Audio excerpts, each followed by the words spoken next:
How to use PayByLink for merchants. First, head over to the DTC Pay web portal and log into your wallet. On the left menu, click on PayByLink. Then hit New Request to start creating your payment link.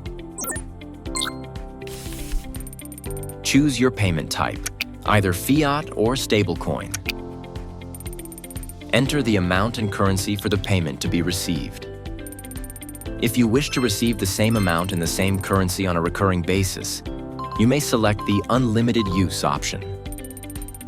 Or you can set an expiry date if you want the link to stop working after a certain time. Need to include extra info like a note or reference? Just toggle on Optional Info and fill in the details if you want. Done? Remember to double-check everything before you hit Submit.